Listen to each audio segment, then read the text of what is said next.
Assalamualaikum Sat. Waalaikumsalam Sat, warahmatullahi kali ini Ana kemari buat teman-teman baru nih Sat. Masya Allah. Ini namanya Ustaz Lukman. Lukman. Lukman. Lukman sehat Lukman ya? Iya, alhamdulillah Haris, sehat. Haris. Sehat Haris ya? Alhamdulillah Masya Allah. Ustaz Masih muda-muda temannya ya? masih Sat. Masya Antum. Saya udah tua ya, mau gimana lagi? Ya, Sat. Sat, jadi Sat, Ana kemari tuh sebenarnya ada yang mau Ana tanya nih Sat. Apa itu? Agak risau lah nih, karena Ana kan baru hijrah nih Sat. Sama teman-teman yang Ana bawa teman-teman juga nih. Agak risau nih beberapa hari nih. Kayaknya Ana itu udah mulai, apa istilahnya tuh ya Sat ya? Futur Sat. Malas Sat. Kadang Hijrah. ya sekarang futurnya itu gara-gara apa gitu? Nggak tahu Sat, ibaratnya kok kayaknya agak berat gitu Sat di jalannya. Lebih seru dulu lah gitu Sat. Ada rasa-rasa gitu lah Sat. Gimana tuh Sat? Jadi anak kemari ya untuk mencari penguatan lah Sat, supaya hijrah anak ya lebih semangat lagi Sat. Iya. Mungkin ada yang sesuatu hal yang mungkin antum sampaikan kepada anak gitu. Penguatan, kalau bahasanya kan kalau saya itu bukan obat penguat gitu ya. Saya itu kalau memberikan arahan ataupun nasihat-nasihat, insya Allah boleh gitu. Oh ini dalam rangka minta nasihat lah barangkali. Iya. Kadang kan memang kita itu pola hidup kita itu mungkin nggak lurus-lurus aja gitu ya. Kadang apalagi kita orang yang baru hijrah gitu kan. Bukan penguat Sat ya. bukan penguat, jadi nasihat gitu. Oh jadi minta nasihat dari saya lah gitu ya. Sat. Oke baik. Terkait tentang inilah Sat, terkait tentang hijrah kami inilah supaya lebih kuat. Lebih semangat lagi gitu Sat, dalam menjalankan ibadah-ibadah gitu. Nah, ya benar-benar.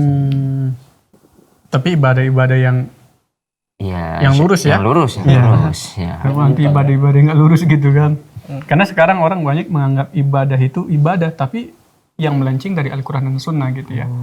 Artinya ya kalau sekarang ini kita harap antum semua minta nasihat, itu nasihat yang betul-betul bisa lebih baik lagi kepada Allah Subhanahu wa taala gitu ya.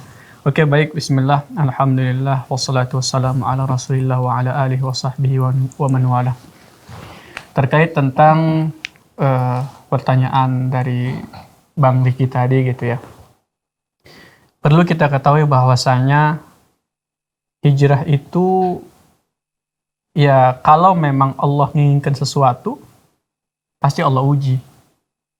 Itu aja. Jadi wajar sih kalau kita kadang ada futur dalam hijrah gitu kan. Ada kadang udahlah aku kembali aja lah kepada yang dulu lagi gitu. Kayaknya enak, semangat gitu. Nah, kalau yang saya lihat ya, kalau dari pertanyaan dari Bang Riki tadi itu memang kalau yang saya lihat sendiri ya, artinya yang saya rasakan dari pertanyaan itu bisa saya menilai hijrah Bang Riki itu belum kuat karena Allah Subhanahu wa taala. Itu aja. Istilahnya hijrahnya itu masih ikut-ikutan gitu. Kadang kan ya kita kan manusia punya nafsu tuh. Nah, di dalam sebuah hadis dikatakan nafsu itu identik mengajak kepada hal-hal yang enak. Enak. Tetapi bahasa di sini yang enak itu yang enak yang disukai oleh setan, bukan yang disukai oleh Allah Subhanahu wa taala. Makanya wajar kadang yang membuat orang seperti itu adanya futur. Karena niat hijrah dia tadi itu ya belum kuat gitu karena Allah. Kawan itu udah hijrah, aku ikutin hijrah lah sama dia. Nah, jadi hijrahnya itu hijrah ikut-ikutan. Nah, salah satu penyebabnya memang hijrahnya ikut-ikutan. Makanya ya kalau kita kembali lihat sejarah hijrahnya Rasulullah dari kota Mekah sama Madinah gitu ya. Saya mau tanya sebelum saya jelaskan lebih panjang lagi. Hijrahnya Rasulullah itu dari Mekah ke Madinah, apakah karena jahatnya orang kafir Quraisy atau gimana? Karena jahatnya. Kalau dari Abu Lukman? Mungkin karena jahatnya, kemudian mungkin karena ada perintah Allah gitu saja. Kalau Haris? Karena ladang dakwah di Madinah itu mungkin lebih bagus perkembangannya. Baik. Nah, kalau kita lihat di dalam surah An-Nur ayat 63, Allah mengatakan yang artinya Rasulullah hijrah. Oke, Rasulullah hijrah dari kota Mekah ke Madinah itu atas dasar perintah dari Allah. Sebagaimana yang tadi antum bilang tadi, Iya. Luqman kan. Iya, Ustaz. Tapi kalau karena kekasaran kafir Quraisy tidak. Berarti Paham kurang ya? tepat jawaban tadi Ustaz ya. Nah, yang satu aja tadi. Yang satu aja tepat ya Ustaz ya. Iya. Yang satunya Tapi alhamdulillah masih tepat. Kalau Masih, beliau tadi kurang tepat semua dua-duanya. Baru belajar. Tapi itu dasar yang pertama. Dan begitu juga hadis-hadis menjelaskan seperti itu. Jadi hijrah ya Rasulullah itu yang pertama perintah Allah Subhanahu wa taala. Bukan karena kejam sana Ustaz ya. Tidak. Kalau kena kejam, kapan saja Rasulullah berdoa hancur tuh kafir Quraisy. Betul tidak? Sebagaimana yang terjadi seperti yang ada di Taif. Pada situ saya alhamdulillah sudah ke Taif. Iya. Oh, ya, Ustaz. Masya Allah. Ustaz. Kebetulan Taif itu 2 jam dari kota Mekah. Nah, saya ke sana bersama jamaah. Waktu itu saya bawa jamaah saya dari Malaysia ke Taif. Dia dekat Hada dia. Saya jelaskan gini, ngerti nggak Mariki? Oh, kurang ngerti. Ini agak kurang Ustaz. Dari ekspresi mungkin kelihatan Ustaz. Tapi memang Belum benar. sana, belum Kadang kalau kita mau menceritakan jejak sejarah itu, kita bisa melihat dari mimik dan bahasa dan wajah seseorang itu kalau dia sudah pernah pergi. Oh iya. Nah, mungkin bisa lihat dari wajah saya. Udah pernah pergi. Jadi saya bersama jamaah Malaysia ke Hada, namanya dekat Hada ada yang puncak tinggi memang. Saya sudah naik dan memang nampak kota Mekah dari puncak sana, itu. Iya. Nah, pada saat itu Rasulullah di sana gitu mau ke Mekah. Kafir Quraisy mau menghajar gitu kan, mau ke Madinah juga seperti itu. Tapi bukan karena itu perintah hijrahnya, bukan. Kalau saja berdoa saja Rasulullah, tahu kan Rasulullah itu kan doanya mustajab, maksum. Rasul itu maksum, Namanya Rasul gitu. Rasul gitu kan. Ya kalau saja berdoa secara langsung, ya Allah, aku tersakiti ini, hancurkan mereka. Jadi Ustaz ya. Langsung aja. Jadi kan. Nah, artinya hijrah Rasulullah itu bukan karena kejahatan kafir Quraisy, tidak. Karena perintah Allah Subhanahu wa taala. Artinya faedah dari kisah ini juga bisa kita ambil gitu ya. Kalau kita mau menyampaikan dakwah gitu kan. Yang pertama, dari hijrah itu bisa kita nyampaikan dakwah kepada orang lain. Nggak hanya ngomong di masjid. Maksudnya Tapi Ustaz? ingat, tadi kan futur nih. Iya, Ustaz. Futur gitu kan. Jadi biar tetap semangat dan istiqomah gitu kan hijrahnya karena Allah. Hijrahnya karena Allah. Jadi beban apapun yang dijalani pada saat hijrah itu dan berdoa kepada Allah, Allah akan hancurkan semua beban itu. Sama kisah tadi yang dirasakan oleh baginda Rasulullah Oh iya Ustaz. yang di kota Taif tadi. Nyambung ya? Tapi nanti nggak nyambung ya. Itu tadi. Jadi ya kalau memang hijrah kita bukan karena nafsu, seminggu 2 minggu bakalan selesai hijrah itu. Iya Ustaz. Dan ingat, hijrah itu bukan hanya jenggot saja dipanjangin. Ya, Betul. jangan dipotong jenggotnya ya. Iya, ya insya Allah. Dijaga terus nih San. Oh ini belum berjenggot ya. Iya. Sikit. Sunnah itu sunnah Rasulullah. Iya. Yang kecil jangan ditinggalkan. Masa yang udah yang wajib bolong-bolong.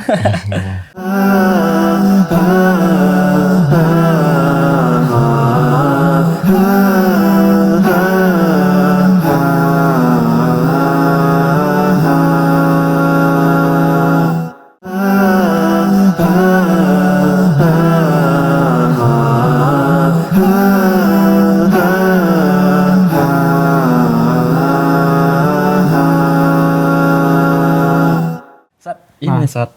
Ini kan tadi Ana ngerasa futur nih tadi. Sebenarnya apa sih Sat selain itu Sat penyebabnya Ana bisa futur Sat sehingga nanti bisa Ana bisa nih untuk memperkuatkan diri karena Ana tahu nih dasarnya itu hal-hal Masya Allah. Masya Allah. ada Haikal di sini Sat. Masya Allah. Kok ada Mariki? Assalamualaikum. Waalaikumsalam. Allah. Jadi Haris ya, Haris. Masya Allah. Lukman. Wan. Ustaznya Ustaz. belakangan di salam. Ya kan Ustaz tadi Satu udah. rumah. Tadi udah ada salam. Iya. Aduh, Masya Allah. Ini, aduh kurang Sat minumnya. Afwan lah Sat. Nanti ntar lagi ambil lagi. Ini memang nggak berwarna minumnya. Iya, Iya, minumnya ini agak bersilang. Nanti kita dikit warnain. gitu. Apa cerita? Soalnya dari dulu nggak berwarna minumannya. Tapi nggak apa-apa. Itu sekali. Gimana Sat? Lanjut dong Sat. Tadi Sat pertanyaan Ana Sat. Gimana tuh Sat? Oh baik. Apa penyebab? Tadi kan penyebab yang pertama memang Niat kita tuh Sat ya. Niat. Hijrah. Iya, Sat, ya. artinya bahasa kita kadang bukan niat aja. Kadang kan kalau kita bahasakan niat yang nggak dilaksanakan juga gitu. Nah, yang pertama memang ada kuat dalam hati gitu, nggak cuma niat aja. Kamu ngerjakan sesuatu itu, ya sanggup tidak, kuat nggak, mau nggak istiqomah. Jangan cuma niat, semua orang bisa niat. Ya udahlah, nanti aku niat mau bersedekah lah. Ya karena nggak dikerjakan, mana hilanglah niatnya kan gitu. Meskipun tetap dinilai ibadah sama Allah Subhanahu Wa Taala. Nah, jadi yang pertama tadi, ya betul-betul hijrahnya itu karena perintah Allah, bukan karena dilihat banyak orang bersoleh. Ya. Ya karena kawan pada hijrah supaya ngomong nyambung hijrah juga gitu. Iya. Nggak gitu Ustaz ya. Nggak seperti itu, nggak seperti itu. Hijrah itu betul-betul biar nggak futur. Ingat, ya Allah aku hijrah ini karena perintahmu. Kapanpun pasti semangat, semangat. Badai apapun yang melanda kita, semangat, hilang itu semua badai. Tetap semangat. Kemudian selanjutnya penyebabnya, kalau saya menilai gitu ya, dari teman-teman kita yang hijrah itu adalah karena kurangnya mereka membaca Al-Quran. Gitu Ustaz ya, bisa jadi Ustaz ya. Kalau kurang baca Al-Quran ya. Tapi perlu kita sampaikan juga, bukan berarti baca Quran ya gitu aja dibaca gitu. Banyak sekali ayat-ayat di dalam Al-Quran ya menjelaskan tentang bagaimana hijrahnya Rasulullah di kota Mekah ke Madinah. Ya. Banyak sekali. Iya. Di sana mereka pernah dengar kisah di dalam surah At-Taubah ayat 40 kalau tidak salah. Bisa lihat nanti ayatnya ya, Syekh Ustaz Lukmannya. Di dalam surah At-Taubah di sana dijelaskan kisah Abu Bakar. Pernah dengar kisah Gua Hiro? Gua Hiro Iya. Gua Hiro yang tempat Nabi nerima wahyu Ustaz. Nah, ayo. Yang satu lagi Gua Sur. Gua Sur ya. Gua Sur. Gua Sur tempat. Kalau Gua Sur, Sur itu Jabal Sur. Jabal Sur, ya. Jabal Sur itu tempatnya di sana lah Gua Hiro. Iya. Nah, jadi di salah satu pada saat itu ketika Abu Bakar sama Umar dan bersama Rasulullah, pernah dengar kan? Yang mereka itu bersembunyi. Pas Pernah mau dengar hijrah, ya? pas mau hijrah tuh Ustaz ya. Iya, pas mau hijrah. Itu kan malam-malam mereka. Untuk menghindari dari Kejaran orang kafir ya Ustaz. orang kafir Quraisy gitu ya. Nah, jadi kalau Iya, kita iya. gimana? Diminum lah Ustaz. Iya ya, insya Allah kebetulan ada dia Atau anak ambilkan dulu air dulu sebentar ya. Air yang mana? Tambahan satu lagi, Sat. Oh kurang, oh iya kurang. Subhanallah. Ya Sebentar kurang. ya. Iya.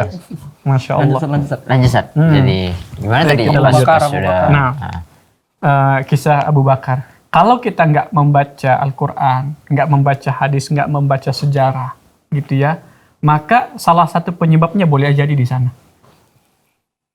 Kurang baca Quran. Kurang baca Quran Ustaz. Kan sudah saya sampaikan tadi kan, di Quran itu banyak cerita sejarah hijrahnya Rasulullah, Oh iya. gitu kan. Jadi Jadi kalau kita saat ini merasakan, udah capek kali kayaknya hijrahnya ini, gitu ya. Coba dong baca Quran, Karena kan gini, tadabburi Ustaz. ayat-ayat Allah itu. kayak anak pribadi kan, anak tahu nih anak lagi futur, tapi anak ngerasa ini nggak bisa dibiarin nih, harus cepet-cepet istilahnya cepet-cepet diobatin. balik gitu ya. Bahaya nih kalau terus ini gini. Bisa balik ya. Ya makanya, coba saya mau tanya dulu, Bang Riki, Lukman, sama Haris, berapa kali dalam membaca Al-Quran dalam satu hari? Masih ya paling satu kali sehari. Jarang sih mungkin. saat Kalau memegang mushafnya, kadang kan kita bilang udah jarang, tapi cuma model hafalan yang dibaca, betul nggak? Itu gimana maksudnya? Kalau kita jarang, kita bilang dibaca Quran, baca Quran tapi yang dibaca itu yang hafalan, bukan yang mushafnya. Bukan dibuka, bukan. dibaca. Ya, kalau kita yang nggak tahu bahasa Arab, barangkali kan kita identik, kita cuma baca aja, ngapal, udah jalan gitu aja. Nah, kalau kita baca mushaf, kemudian ada artinya, kan kita bisa mentadabburi. Nah, iya. saya yang kita sayangkan sekarang itu adalah wajar kalau kita itu hijrah kita itu kadang futur, karena memang kita jauh dari Al-Quran, sangat jauh dari Al-Quran. Kalau kita baca Quran, ya kalau bisa baca Quran itu dengan mushaf kita, dan kalau bisa yang mushaf yang ada artinya gitu. Jadi nggak cuman Baca gitu. udah melepaskan tanggung jawab terhadap Al-Quran. La haula wala quwwata illa billah. Padahal dikatakan dalam Al-Quran, afala yatadabbaruna al-Qur'an am ala qulubihim aqfaluha. Jadi Al-Qur'an itu selain kita baca juga kita tadabburi gitu. Kita tadabburi ayat makna-maknanya, arti-artinya. Subhanallah. Kalau Bang Riki baca Quran penuh beserta artinya, banyak sekali fawaid setiap bacaan tadi. Nah, dari situlah bisa menguatkan keistiqomahan kita itu untuk hijrah biar nggak rasa berat gitu. Makanya Ustaz ya ada tuh kayaknya. Nah, tadi Bang Riki bilang tadi baca Quran jarang ya. jarang Ustaz. Itulah penyebab Mungkin futurnya Ustaz ya. futur tadi, lemahnya hijrah tadi. Iya. Iya, iya. Mansat ini ada tambahannya satu lagi. Sama Ada satu warnanya ya? beda gelasnya. Cuman warna gelasnya yang beda. Ada yang beda. Sama yang warna ini. Iya. Ya, tadi apa tadi? Gimana jadi? Pas Morik. Makanya kadang-kadang pernah Anda dengar kan saat yang orang baca Quran itu nangis, netes air matanya gitu, ngerasa kenikmat membaca Quran itu karena membacanya itu memang dibaca artinya juga setiap kali ya. Kalau kita orang awam yang nggak tahu bahasa Arab, gitu kan, kita baca artinya pasti nangis. Karena memang di dalam Al-Quran itu apa biar kita nggak futur, biar kita nggak lemah dalam istiqomah dalam ibadah itu, kan hijrah ini bentuknya ibadah, gitu kan. Ya karena dia banyak baca Quran gitu. Jadi ketika ada hal-hal yang sedikit yang menyenggol hatinya sehingga melemahkan dia untuk kembali kepada Allah, pada saat dia baca Quran dia pasti dapat jawaban di situ. Masya Allah Ustaz ya. Pasti dapat jawaban dari Seolah situ. diberi jawaban sama Allah gitu Ustaz ya. Ya kan Allah katakan Al-Quran syifa wa rahmatul lil mu'minin. Iya. Al-Quran itu sebagai obat Obat. bagi Obat, orang-orang yang mukmin. Hati kita ini kan lemah. Kadang selalu mengajak kepada syahwat. Sehingga ibadah kita kadang lemah. Hijrah kita kadang lemah. Nah, diobati dengan Al-Quran. Makanya solusinya tolong perbanyak baca Quran sama artinya lah. Iya. Jangan sepele dengan baca Quran ini. Kadang Al-Quran, kadang kita lihat, kadang kita bertamu di rumah saudara-saudara kita. Lemari yang membaca Quran. Gak enak. Oh, iya. Lemari gitu kan. Udah di lemari. Ya. Berabu lagi. Berabu ya. Berabu lagi Quran. Subhanallah. Makanya ya sampaikan buat keluarga-keluarga kita gitu kan. Kalau mau rumah kita itu bersih dari syaitan, tolong ya banyak-banyaklah baca Quran. Jangan sepele. Karena Al-Quran ini turun dari langit. Kita tahu hal-hal yang sifatnya turun dari langit itu derajatnya tinggi di hadapan Allah Subhanahu wa taala. Benar-benar. Kayak salat itu dalam hadis dikatakan amud al-Islam, tiang agama Islam. Itu hadis sahih. Ya. Nah, di dalam Islam derajat paling tinggi ibadah yang kita lihat secara langsung secara zahir itu adalah salat. Nah, karena salat itu langsung diterima Rasulullah dari mana?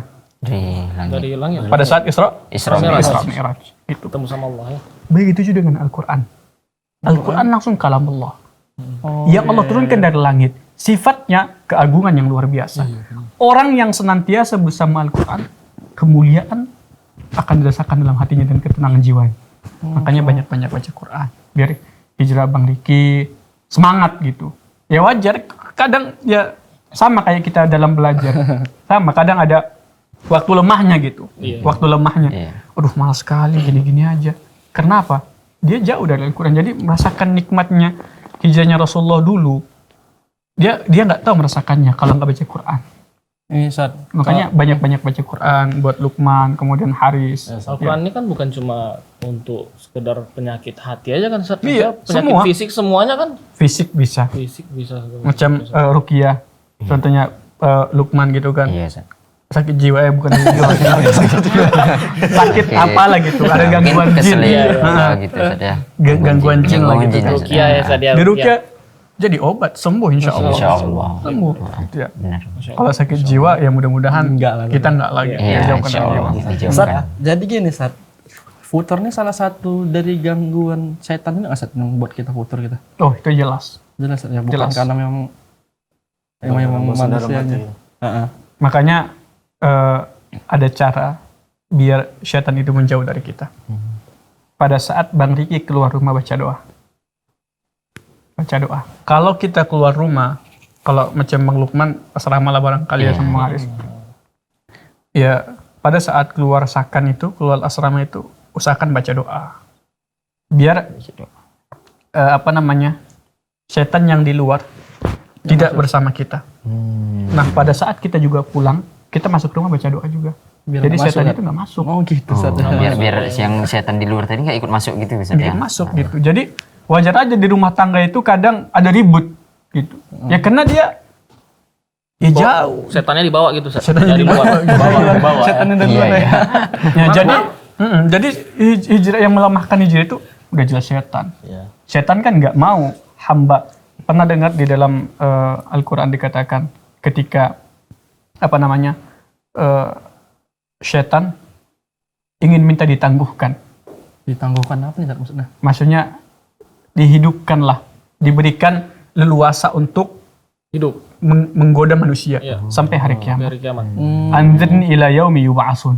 Di dalam Al-Quran dikatakan, Iblis. ya Allah, kami pengen engkau tangguhkan kami ya sampai hari kiamat. Untuk apa? Untuk menggoda manusia. Jadi memang hijrah yang lemah itu ketika dia jauh dari Allah dan Al-Quran, maka syaitan yang akan bermain. Dilemahkanlah kita dalam hijrah. Karena kita lemah nggak baca Quran, baru setan tuh lebih gampang Ustaz ya. Gampang lah. Gampang banget. Gampang sekali. Iya. Bukankah dalam hadis dikatakan orang baca surah Al-Baqarah, yafirru min buyutihil syaitan, lari terbirit-birit Oh, iya. setan dari rumahnya. Islam.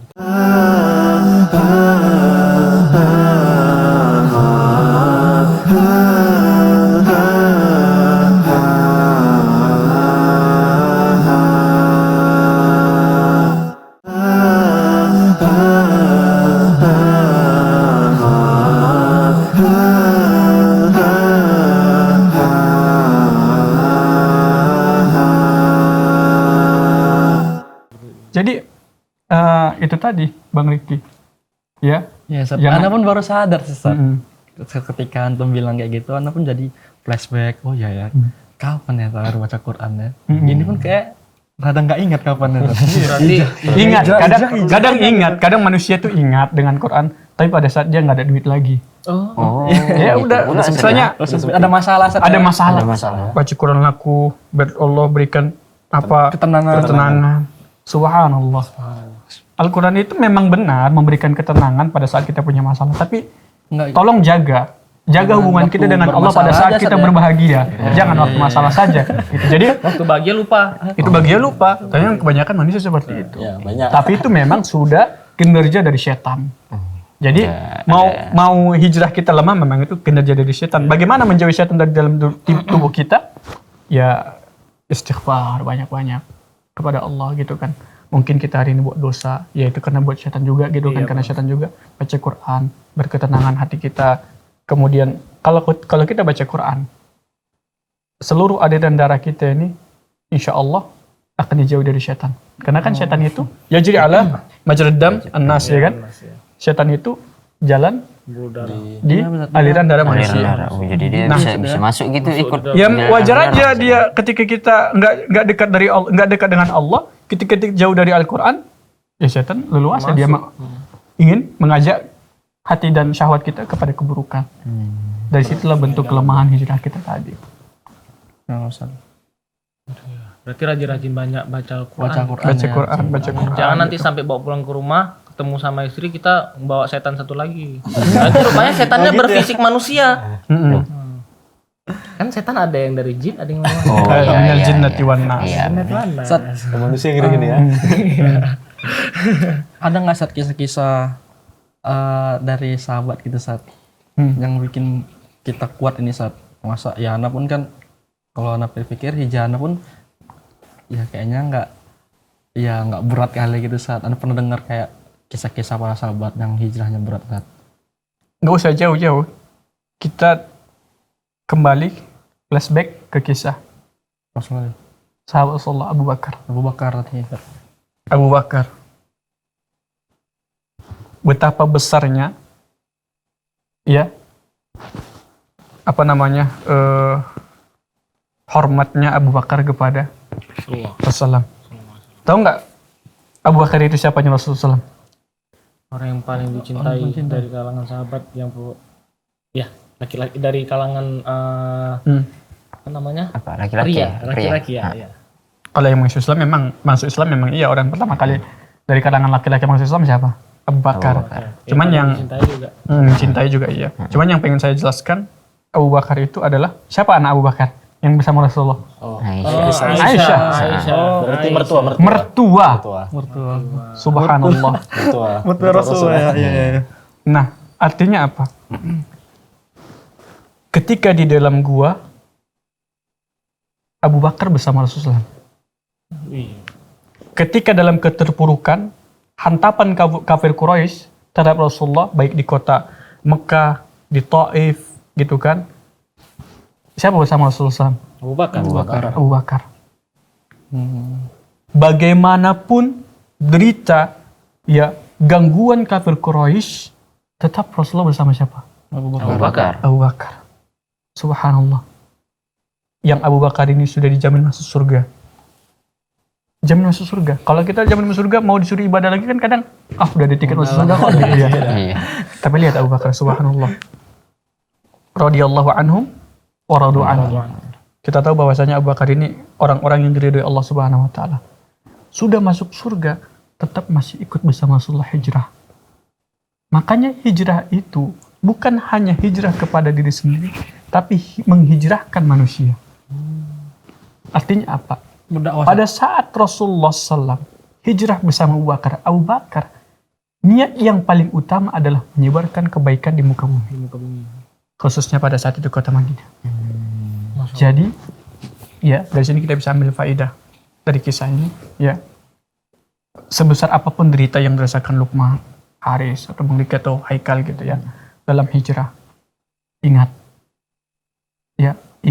ini adalah perintah Allah. Kemudian ini adalah sunatullah yang diajarkan Rasulullah kepada umatnya. Dan ingat, bentuk hijrah kita juga ingin menghijrahkan manusia. Dari pola bahasa kita, dari pola fisik kita, dari pola berpikir kita, dari pola berpakaian kita, ya kita juga bisa menghijrahkan manusia. Artinya apa? Kita ini bisa menyampaikan dakwah Islam ini dengan hijrah kita tadi. Nah, begitu juga lah yang dilakukan Abu Bakar. Dia pengen, nggak dia aja yang penghuni surga. Dia hijrah itu karena perintah Allah dan ingin menjadikan manusia beriman kepada Allah Subhanahu wa taala. Biar sama-sama masuk surga sama dia gitu. Jadi jangan kita bayangkan aman-aman aja Abu Bakar sama Rasulullah, tidak, kelaparan dirasakan. Nah, kisah pada saat perang Khandaq. Siapa tahu? Khandaq. Ya, perang Yang ada paretnya itu Ustaz ya? Iya, siapa yang ide siapa perang Khandaq? Salman Al-Farisi. Salman Al-Farisi ya. Oke. Iya. Salman Al-Farisi. Untung ustadznya banyak apa ya? Maklumat ya. Ya kami masih awam nih Ustaz. Masih belajar. Tahu, baru-baru belajar gitu. Nah, jadi pada saat penggalian perang Khandaq itu, alhamdulillah saya sudah pernah ke sana juga ya. Alhamdulillah. Sekarang itu sudah jadi jalan. Oh, berarti kontaknya ada di Bekas timbun. paretnya udah nggak ada lagi Ustaz. Nggak ada lagi. Oh. Itu Saya setidaknya nggak dijadikan situs-situs yang di mana enggak. Karena memang Iya, kalau juga untuk sih. jadi jalan itu pas sekali. Oh, pas ya. Nah, pas sekali jalan. Sekarang udah jadi jalan dia situs perang Khandaqnya. Tapi bentuknya masih ada lah. Oh, masih ada. Masih ada. Walaupun nggak nampak kali gitu kan. Nah, di sini pada saat penggalian itu, tahu nggak? Sampai diikat Batu. Supaya apa, Sat? supaya hilang laparnya. Oh, batunya diikat di perut gitu Ustaz ya. Ini Rasulullah SAW. Saking laparnya, nggak ada makanan. Keadaan perang tuh ini, Sat? Keadaan perang. Nah, kalau Rasulullah SAW saja kelaparan, bagaimana dengan Abu Bakar? Oh iya, pasti Abu Bakar Lebih lagi ya. lebih lapar lagi. Ya, pasti lebih baik. Kena orang yang paling mencintai Rasulullah SAW siapa? Abu Bakar, subhanallah. Artinya apa? Derita apapun yang kita hadapi, gitu ya. Ya ingat aja, ya Allah, aku pengen surgamu. Aku pengen orang Islam masuk dari tanganku, dari hijrahku ini. Orang pengen mendapatkan kebaikan dari hijrahku ini. Biar nggak lemah hijrah kita gitu. Jadi kadang orang memang hijrah sekarang ini ya ikut-ikutan, tren gitu. Subhanallah. Nah, seperti itu. Ustaz Bang Riki kemudian Luqman. Masya Allah, Sat. Ini pun jadi apa, Sat? Baru dapat semangat lah ini, Sat. Dengan renungan atas semangat. Mudah-mudahan dengan nasihat dari Renungan Ustaz kami juga. jadi tambah semangat nih Ustaz Iya, dalam tadi ingat tetap Quran istiqomah di dalam rumah, hijrah iya, nih, Ustaz. gitu, Sat. Tambah banyak-banyak baca Quran ya kan. Kemudian mungkin memperbaiki niat kami lah Ustaz ya kan. Mungkin selama ini kami cuman ikut-ikut aja nengok orang hijrah. Oh, nanti biar dibilang hijrah juga ya kan, kekinian gitu. Kadang lagi Jadi- ada yang anehnya tuh kan. Kadang ada laki-laki yang hijrah itu ya karena wanita gitu. Oh. Karena memang subhanallah. Kita perlu sampaikan sekarang subhanallah. Laki-laki yang soleh itu sangat berharga di mata wanita. Bahkan zaman ini wanita itu makin cerdas. Dia pengen mendapatkan suami yang soleh. Dari situlah kadang ada laki-lakinya yang ikut-ikutan hijrah, biar kelihatan soleh gitu. Biar banyak yang Niat yang awalnya dia. salah. Makanya wajar aja datang kelemahan dalam hijrahnya gitu. Benar. Jadi ya hijrah betul-betul hijrah karena Allah gitu kan. Jangan sia-siakan, apalagi masih Allah berikan kesempatan buat kita untuk berbuat baik, menebarkan kebaikan manusia lakukan. Mudah-mudahan Allah makin membuat kita menjadi pribadi yang lebih baik lah. insyaallah. Sudah pasti, sudah Jadi, pasti. Ana permisi dulu saat ada urusan. Oh iya baik. Syukuran saat dia semua. Mau ngambil minum lagi? Enggak. Oh. Ana tinggal dulu ntar mungkin ada yang bisa nyapu rumah. Oke. Udah ganti profesi ya? Ganti profesi. Iya, baik. Alhamdulillah banyak rezeki. Alhamdulillah. Boleh ya, Sat? Iya. Ya Bang Riki. Iya. Iya. Hati-hati jalan. Jadi Bang Haikal ya. Syukurlah, Sat. Sat, ini boleh diminum, Sat? Iya boleh.